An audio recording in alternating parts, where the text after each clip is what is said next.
Hi everyone. आज हम clipper circuits discuss करेंगे।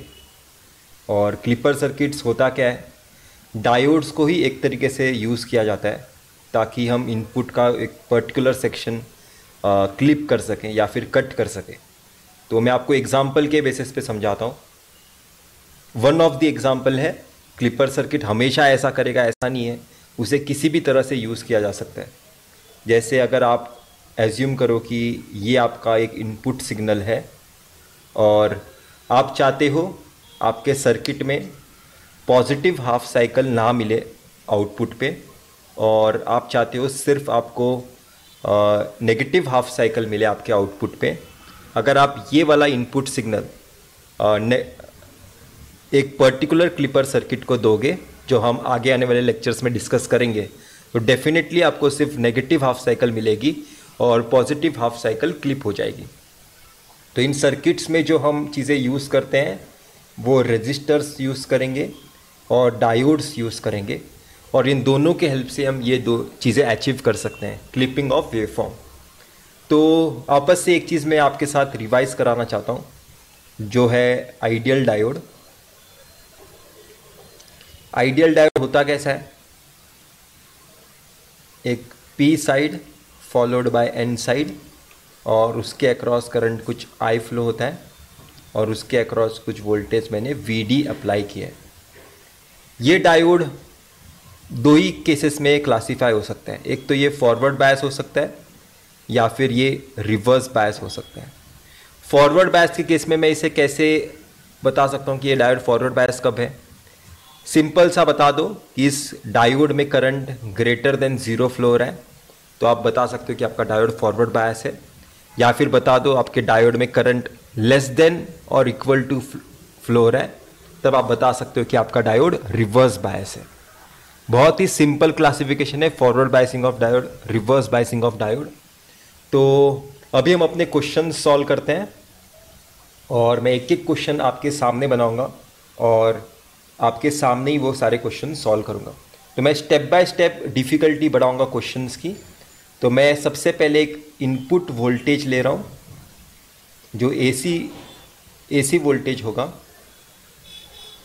और वो पैरेलली कनेक्ट कर रहा हूँ एक रेजिस्टेंस के साथ। वो एक पैरेलल कनेक्शन बना रहा हूँ रेजिस्टर के साथ, और इस रेजिस्टर के अक्रॉस मुझे आउटपुट वोल्टेज फाइंड करना है। इस रेजिस्टेंस के अक्रॉस मुझे आउटपुट वोल्टेज फाइंड करना है। और इनपुट वेवफॉर्म अगर मैं आपको बताऊँ ड्रॉ करके, तो इनपुट वेवफॉर्म कुछ इस तरह से दिखाई देती है। यह है input V in of T, ये उसका पॉजिटिव हाफ साइकिल, ये उसका नेगेटिव हाफ साइकिल। एक साइनोसॉइडल इनपुट सिग्नल है। साइनोसॉइडल सिग्नल कैसा होता है, पीरियोडिक होता है, तो इसके आगे भी साइकिल्स वैसे ही होंगे। आपको क्या पूछा गया है, क्या आप वी नॉट ड्रॉ कर सकते हो, क्या आप वी नॉट ड्रॉ कर सकते हो क्या। तो मेरे हिसाब से यहाँ पे वी नॉट ड्रॉ करने के लिए कुछ डिफिकल्टी है नहीं।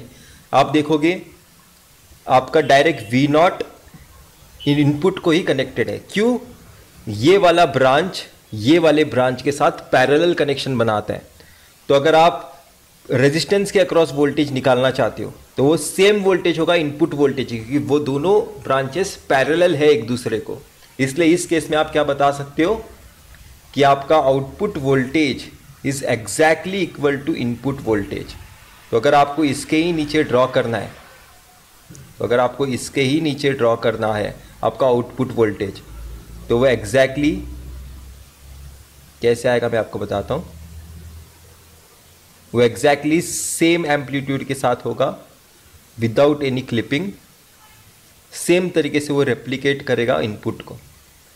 तो इस तरह से हमने अपना फर्स्ट क्वेश्चन देखा है, जिसमें कोई डायोड नहीं आया था। अभी हम यहाँ पे मैं एक डायोड ऐड करूँगा। कहाँ पे मैं डायोड ऐड करूँगा, सबसे ये पहले ये इरेज कर देते हैं।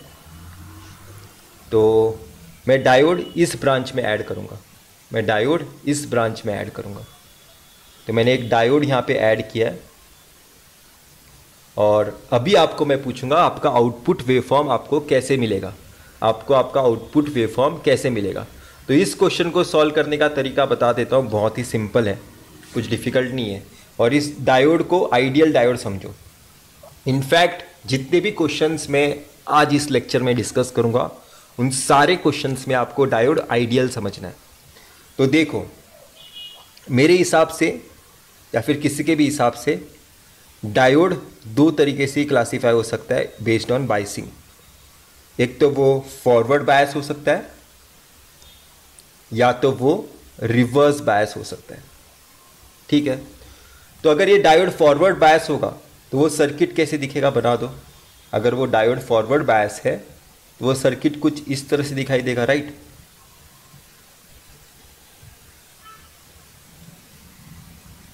ये उसका इनपुट वोल्टेज और ये उसका output voltage small V nought. अगर वो रिवर्स बायस होगा तो क्या होगा, वो डायोड ओपन सर्किट होगा। क्यों? क्योंकि उसमें से मैंने आपको एक मॉडलिंग ऑफ डायोड में बताया था, उस डायोड को आपको रिवर्स बायस होगा तो ओपन सर्किट करना है। तो ये है वो वीन।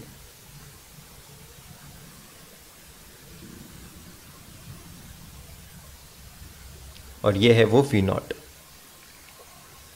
ठीक है, आपने फॉरवर्ड बायस रिवर्स बायस के लिए दो सर्किट बनाए। इस डायोड में कैसे करंट फ्लो होगा, P2N फ्लो होगा, मतलब राइट साइड में फ्लो होगा। ऐसे करंट फ्लो होगा इस डायोड में, ऐसे, राइट, ऐसे फ्लो होगा। तो उसी डायरेक्शन में मैं करंट यहां पे बना के दिखा देता हूं। ये है वो करंट I, तो वो सेम करंट यहां पे भी फ्लो होना चाहिए फॉरवर्ड बायस में, I। तो इस करंट का इक्वेशन अगर मैं आपके सामने लिखूं तो वो क्या आएगा, small V in divided by R. पर आपको एक चीज पता होना चाहिए, अगर आप फॉरवर्ड बायसिंग ऑफ डायोड कह रहे हो, तो जो करंट यहां पे फ्लो होगा उसे ग्रेटर देन जीरो होना बहुत ज्यादा जरूरी है।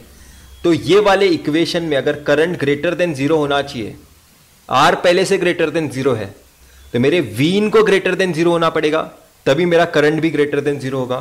तो यहां पे मैं क्या लिख रहा हूं, मेरा V in has to be greater than zero. क्यों? क्योंकि आपको करंट ग्रेटर देन जीरो चाहिए, तो आपने क्या किया, आपने किया फॉरवर्ड बायसिंग के लिए वीन के रेस्पेक्ट में कंडीशन निकाली। आपका इनपुट कैसा होगा कि आपका सर्किट फॉरवर्ड बायस में होगा। आपने फॉरवर्ड बायसिंग के लिए एक सर्किट बनाया, उस सर्किट से करंट का इक्वेशन लिखा।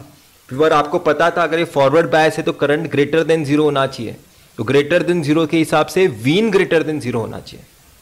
ठीक है, और अगर आप इस सर्किट में देखोगे आपका वी नॉट पैरेलली कनेक्टेड है वीन से, आपका वी नॉट पैरेलली कनेक्ट है आपके वीन से।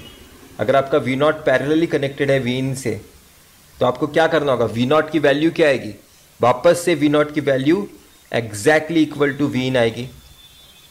आपने एक कंडीशन अचीव कर ली वीन और वी नॉट की आपके सर्किट से।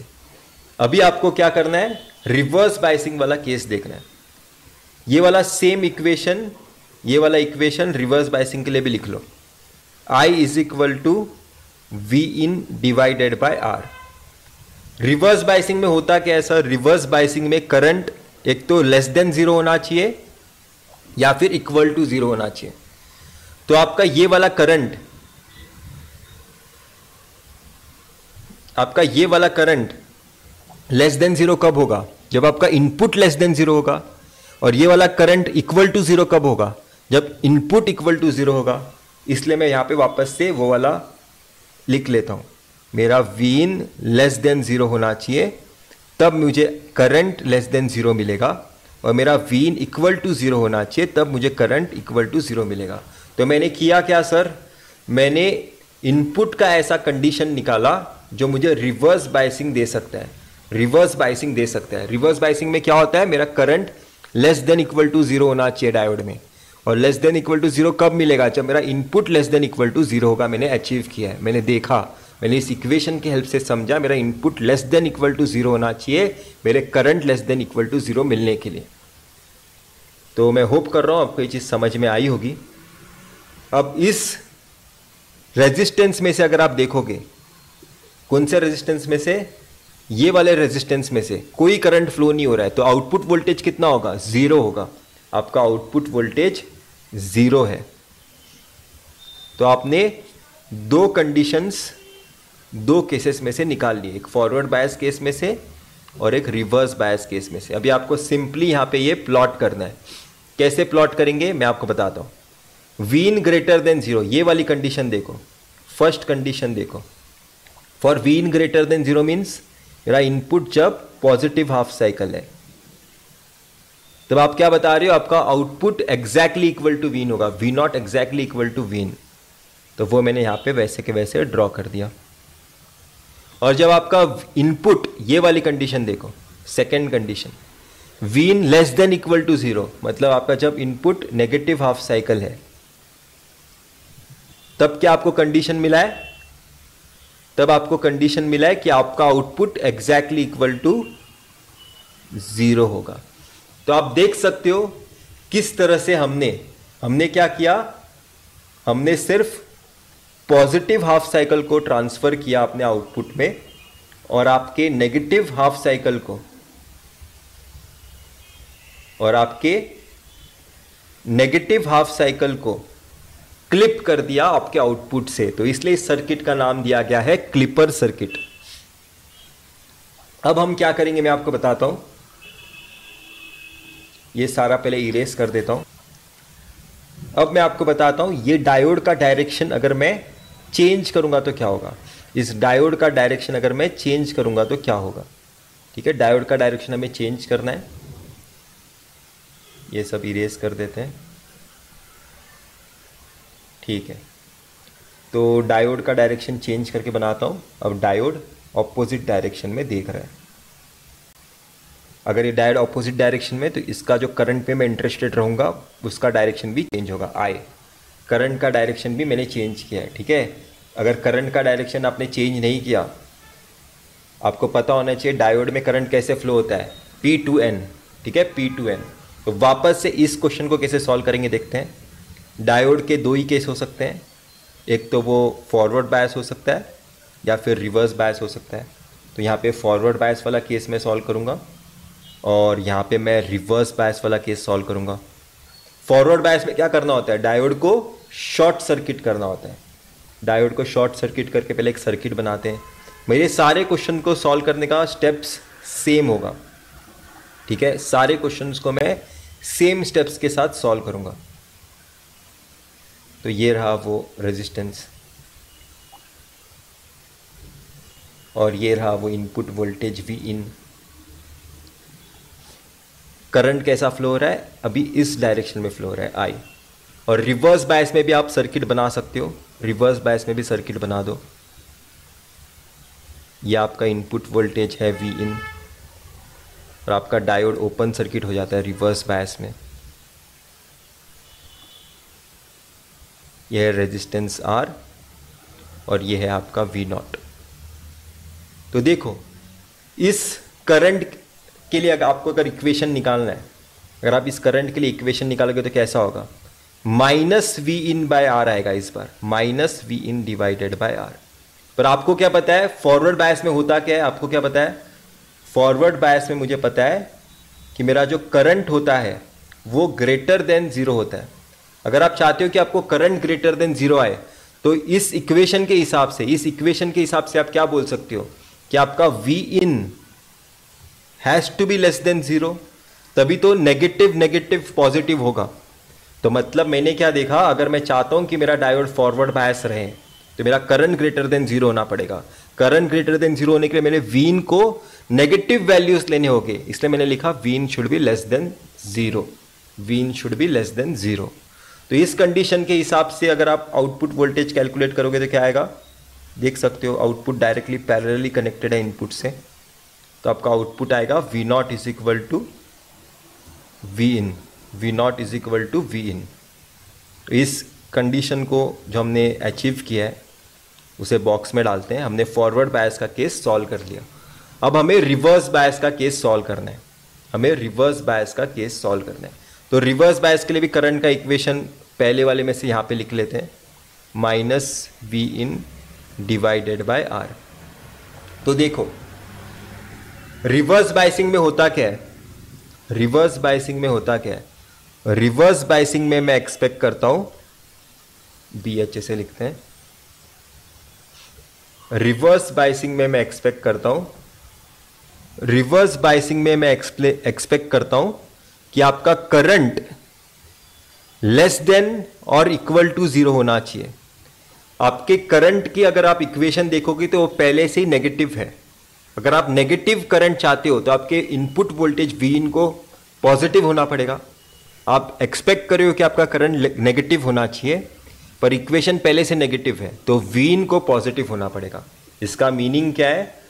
इसका मीनिंग क्या है कि आपके इनपुट वोल्टेज को ग्रेटर देन और equal to zero values achieve करने होंगे, तभी वो लेस देन और इक्वल टू जीरो करंट के वैल्यूज देगा।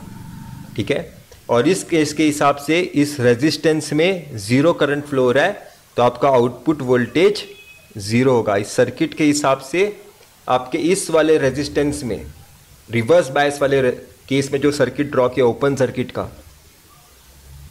कौन सा सर्किट? ये वाले सर्किट में जीरो करंट फ्लो हो रहा है, तो रेजिस्टेंस से कोई करंट ही नहीं फ्लो हो रहा है, तो वी नॉट कितना होगा? जीरो होगा।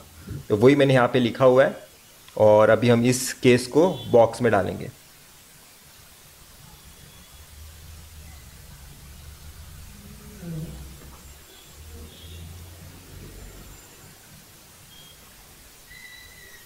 अभी हम ये वाला केस प्लॉट करके देखते हैं कि प्लॉट करने के बाद ये कैसा दिखता है।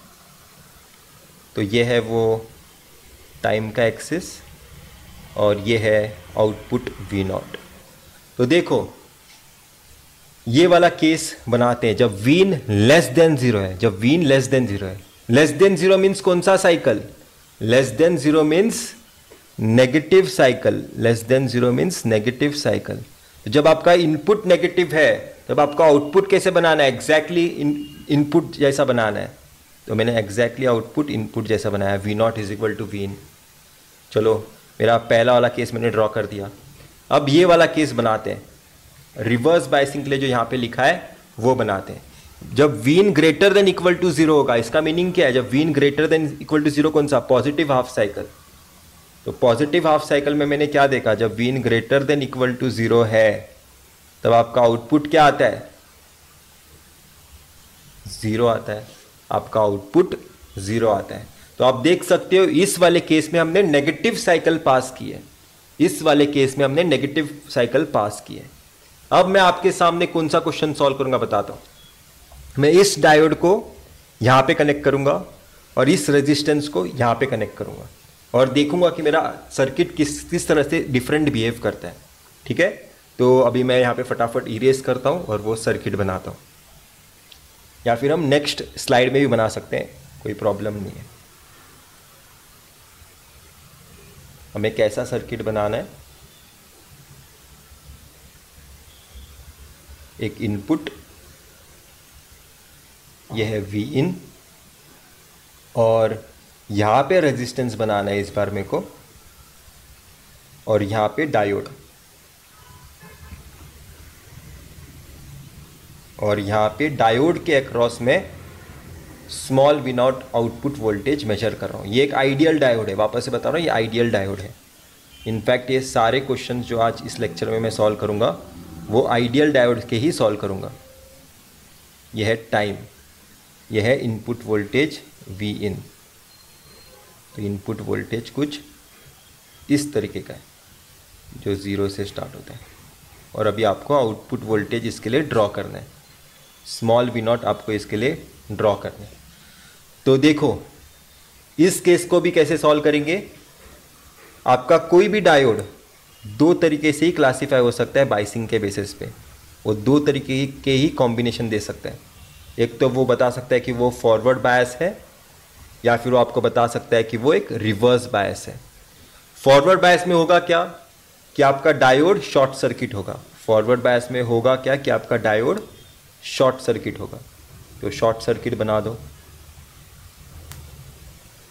यह है प्लस माइनस वी इन, यह है रेजिस्टेंस आर, और यह है output voltage V not. Reverse biasing में होगा क्या कि आपका डायोड ओपन सर्किट होगा। आपका डायोड ओपन सर्किट होगा। ये है plus minus small V nought. चलो करंट का इक्वेशन निकालते हैं। सबसे पहले करंट का डायरेक्शन P2N बना लो। तो यहाँ पे वो करंट फ्लो हो रहा है I। अगर आप इस करंट के लिए इक्वेशन निकालोगे ना, अगर आप इस करंट के लिए इक्वेशन निकालोगे तो करंट का इक्वेशन क्या आएगा? I is equal to V in by R। I is equal to V in by R। तो इसके हिसाब से देखो, अगर आप वापस से चाहते हो फॉरवर्ड बायस का कंडीशन लिखना, तो फॉरवर्ड बायस का कंडीशन क्या होता है कि आपका करंट ग्रेटर देन जीरो होना चाहिए। और करंट ग्रेटर देन जीरो कब आएगा? जब आपका V इन खुद ग्रेटर देन जीरो होगा। यहां पे लिख दो, मेरा V in greater than zero होना होगा। ठीक है, तो आपने V इन जो greater than zero condition achieve की है, वो किसके लिए अचीव की है? फॉरवर्ड बायसिंग के लिए। तो फॉरवर्ड बायसिंग के सर्किट के हिसाब से अगर आप V नॉट देखोगे, V नॉट क्या होगा? एक तरीके से शॉर्ट सर्किट के अक्रॉस आप आउटपुट वोल्टेज मेजर कर रहे हो, शॉर्ट सर्किट के अक्रॉस। तो शॉर्ट सर्किट के अक्रॉस वोल्टेज कितना होता है? शॉर्ट सर्किट के अक्रॉस वोल्टेज होता है 0 वोल्ट। तो आपने एक कंडीशन सॉल्व कर ली, पॉजिटिव बोल रहा हूं, फॉरवर्ड बायसिंग की कंडीशन आपने सॉल्व कर ली। अब आप रिवर्स बायसिंग के लिए सेम करंट का इक्वेशन लिख लो, I is equal to small V in divided by R। अगर आप चाहते हो रिवर्स बायसिंग, अगर आप चाहते हो रिवर्स बायसिंग, तो रिवर्स बायसिंग में होता क्या है? रिवर्स बायसिंग में होता क्या है? रिवर्स बायसिंग में होता है कि आपका current less than equal to zero होना चाहिए। रिवर्स बायसिंग में आपका current less than equal to zero होना चाहिए। तो less than equal to zero कब आएगा करंट? जब खुद V in less than equal to zero होगा। तो V in should be less than equal to zero.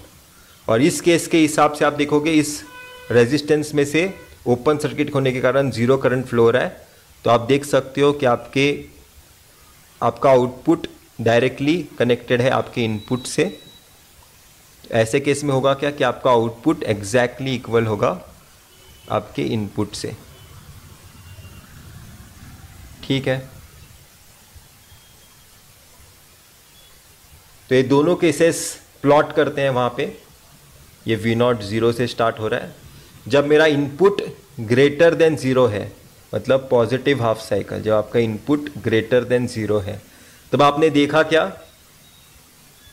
तब आपने देखा आपका आउटपुट कितना आना चाहिए? आपका आउटपुट आना चाहिए जीरो।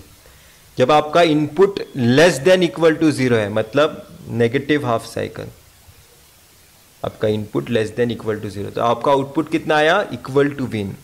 मीन्स इस सर्किट में भी आपने नेगेटिव हाफ साइकिल पास किया है आपके आउटपुट में। तो ये पॉजिटिव क्लिपिंग इसने परफॉर्म किया है, पॉजिटिव साइकिल को क्लिप किया है। तो अभी हम क्या करेंगे बताएं?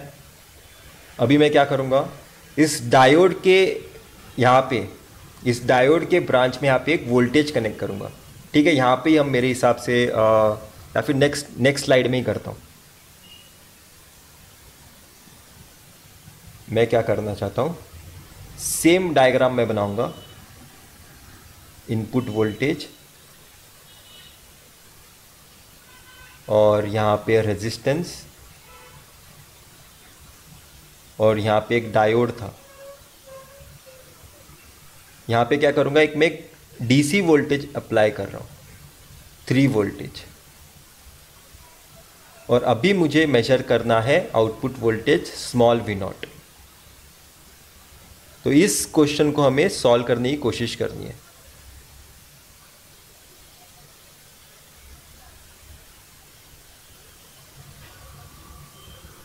यह है टाइम का एक्सिस, यह है इनपुट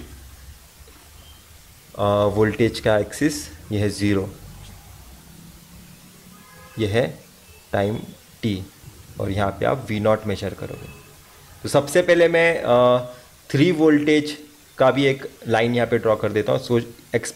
आप सोच सकते हो कि यहाँ पे कहीं तो 3 वोल्टेज है, यहाँ पे कहीं तो 3 वोल्टेज है। तो ये वाला इसका इंटरसेक्शन नीचे भी कर लेते हैं, क्योंकि ये हमें यूज़ होने वाला है। ठीक है, तो अभी आप टेंशन मत लो, ये भी क्वेश्चन हम सेम तरीके से सॉल्व करेंगे, कुछ डिफरेंस नहीं मैं यहाँ पे करूँगा। सॉल्व करने का तरीका हमेशा सेम होगा। डायोड देखो किस तरह से क्लासीफाई हो सकता है, मैंने आपको डायोड बताया था। आपका कोई भी डायोड दो ही तरीके से क्लासीफाई हो सकता है। कैसे? एक तो वो फॉरवर्ड बायस हो सकता है, या तो वो रिवर्स बायस हो सकता है। दो ही तरीके से क्लासीफाई हो सकता है। तो सबसे पहले यहाँ पे रेजिस्टेंस बना लो, डायोड को शॉर्ट सर्किट करो, एक 3 वोल्टेज आपने यहाँ पे अप्लाई किया,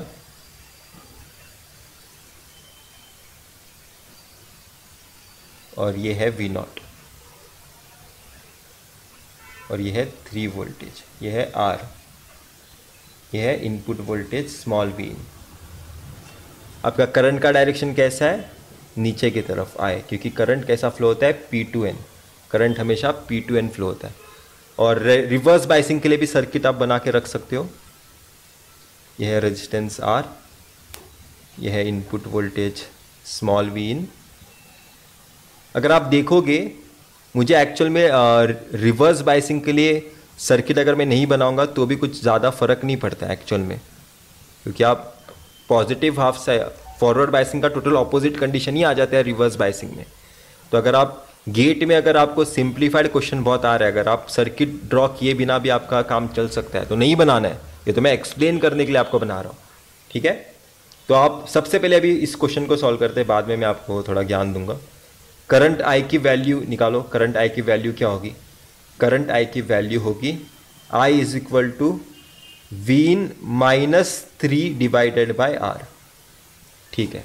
तो फॉरवर्ड बाइसिंग का केस हमेशा की तरह आपका करंट क्या होना चाहिए? ग्रेटर देन 0 होना चाहिए। आपका करंट ग्रेटर देन 0 होना चाहिए। आपका करंट ग्रेटर देन 0 कब होगा? आपका करंट ग्रेटर देन 0 कब होगा? जब आपका V इन 3 से बड़ा होगा। जब ये वाला वैल्यू इससे बड़ा होगा तभी तो आपका करंट ग्रेटर देन 0 होगा। तो यहाँ पे लिख लेते हैं, आपका V इन को ग्रेटर देन 3 होना बहुत ज़्यादा ज़रूरी है, तभी आपका करंट ग्रेटर देन 0 हो सकता है। आपके V इन को ग्रेटर देन 0 होना ज़रूरी है। वापस लिख रहा हूँ, करंट ग्रेटर देन 0 चाहिए, उसके लिए मेरे V इन को ग्रेटर देन 3 होना ज़रूरी है। और इस कंडीशन के हिसाब से जो मैंने यहाँ पे सर्किट बनाया है, आपका V0 कितना आता है? इस सर्किट के हिसाब से V0 आता है 3 वोल्टेज, क्योंकि वो 3 DC वोल्टेज के अक्रॉस कनेक्टेड है। तो आपका V0 कितना आया? 3 वोल्टेज। आप देख सकते हो ना, पॉजिटिव टर्मिनल ऑफ 3 कनेक्टेड है, positive terminal of small V0 को, नेगेटिव टर्मिनल ऑफ 3 कनेक्टेड है, negative terminal of small 3 V0 को। तो आपका V0 3 आ गया।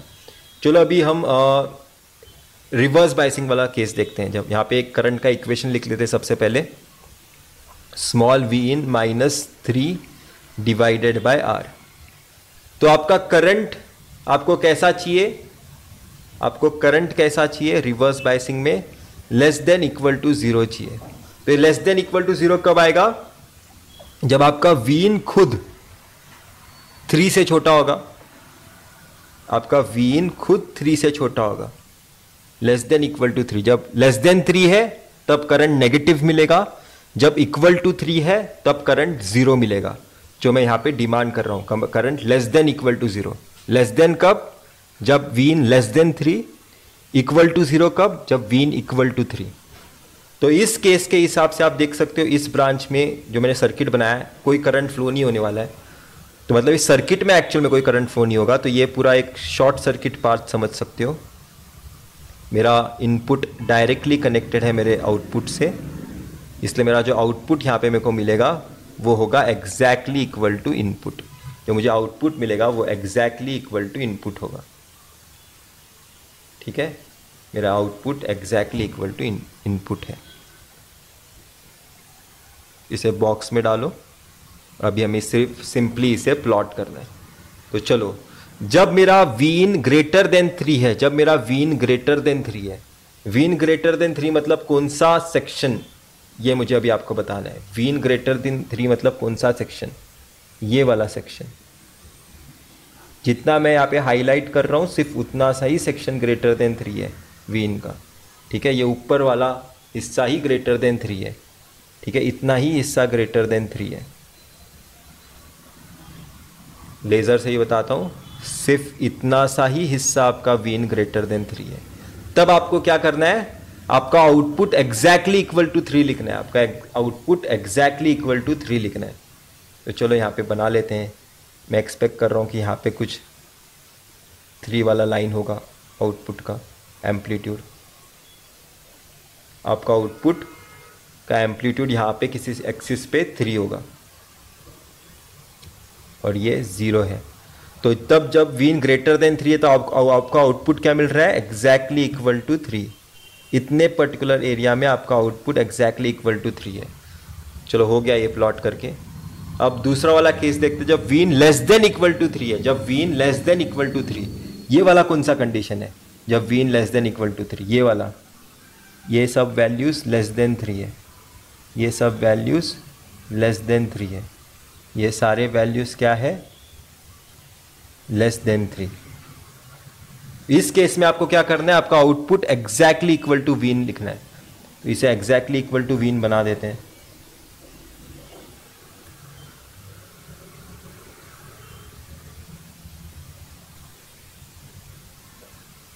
मैं होप कर रहा हूं आप देख सकते हो, इनपुट का 3 से अबाव वाला जो पार्ट है सिर्फ उसे ही कट किया गया है और rest input as it is pass किया गया है आपके आउटपुट में। इस तरह से भी क्लिपिंग की जा सकती है आपके सर्किट में। तो हम आगे और लेक्चर्स में क्लिपिंग के 1-2 लेक्चर्स हो गए, शायद से एक ही लेक्चर होगा, और उस एक लेक्चर में क्लिपर सर्किट ख़त्म हो जाएगा और हम क्लैम्पर सर्किट की तरफ बढ़ जाएंगे। तो आज के इस लेक्चर में इतना ही था। हम और एक लेक्चर करेंगे क्लिपर सर्किट पे और उस पर डिस्कशन नेक्स्ट वीडियो में होगा। तो टिल देन बाय।